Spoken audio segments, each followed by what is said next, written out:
Good morning, everybody. Happy Easter. It's Easter Sunday, the most holiest of religious holidays in the Christian faith. There's pictures in the paper this morning of King Charles, Camilla, and members of the family attending Easter Mass, Easter service. Now, with the coronation coming up, the religious aspect of the role as monarch, of king, is huge.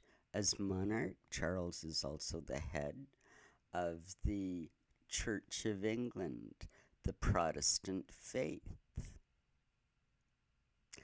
The coronation is comprised of an almost 1,000-year-old religious aspect to the ceremony.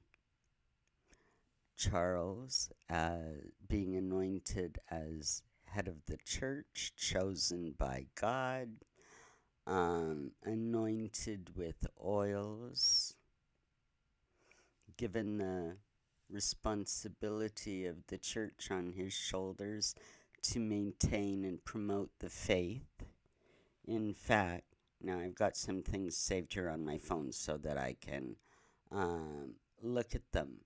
The King, as Supreme Governor of the Church of England, is required by the Bill of Rights Act 1688, modified by the Accession Declaration Act of 1910, to declare at either his coronation or at the first state opening of Parliament that he is a faithful Protestant and will secure the Protestant succession.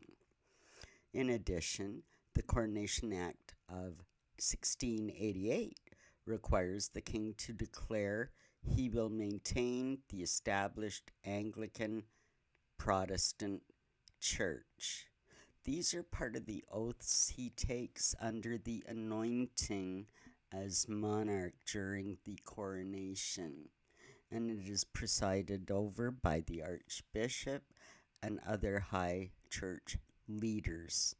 Now, there's a huge problem brewing. As we know, for many years, Charles has said, and this was a couple of decades ago, that as king he wanted to be leader of the faiths, not just of the faith. And the faith being the Church of England. He wants to be inclusive to everybody. But here's the issue. The Anglican Protestant Church of England is an integral part of what it means to be king.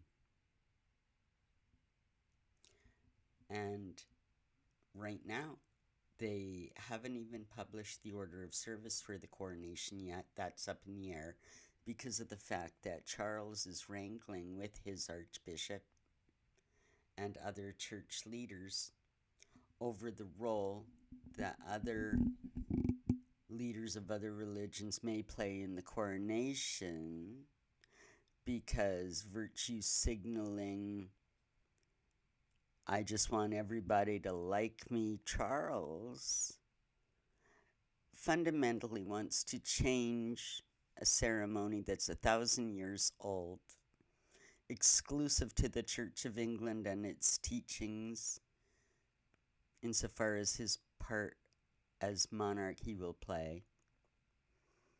Nah, he wants to change all that. And how much change, how much inclusion of other religions and other faiths will nullify the coronation? Can Charles, in all good conscience, take those oaths that give him the responsibility over the church if he's not willing to live by the church's teachings himself? He's not supposed to be including other religions in the actions of his faith, and all churches have this exclusivity, whether you're Catholic or Protestant or Muslim or Jewish.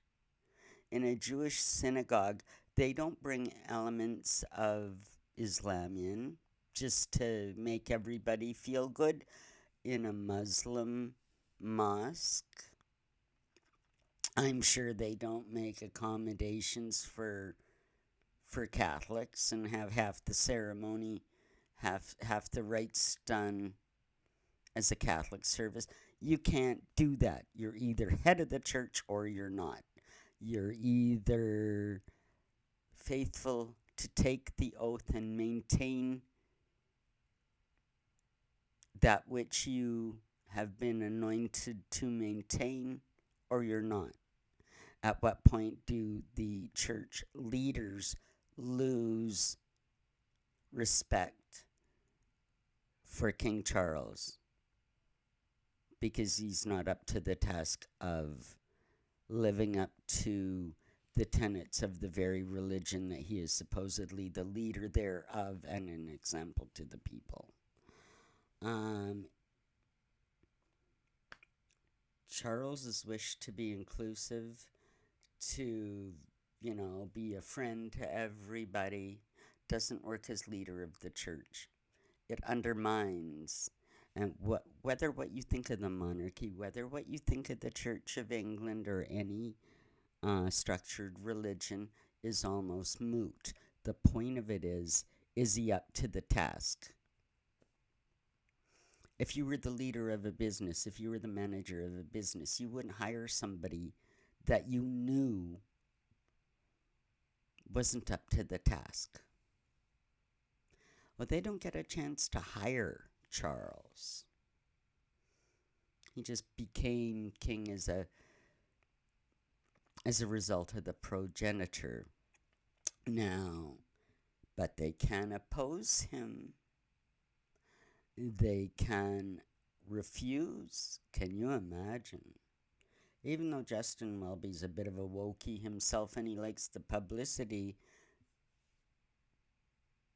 perhaps what if he or one of the other church leaders, in an act of conscience, said, we can't anoint a king that doesn't even believe in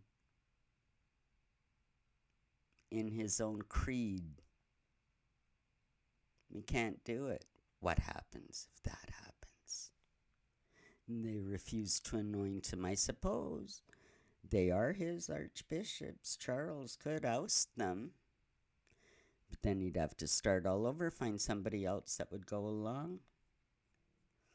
Or there could be public outrage. Or there could be murmurings inside the palace that this just isn't going to work, and he's undermining the very, very basic structures of the monarchy and of the Church of England. He can bring them both down. So what's to be done? Is this the moment where William steps up? Is this the moment that Charles steps down?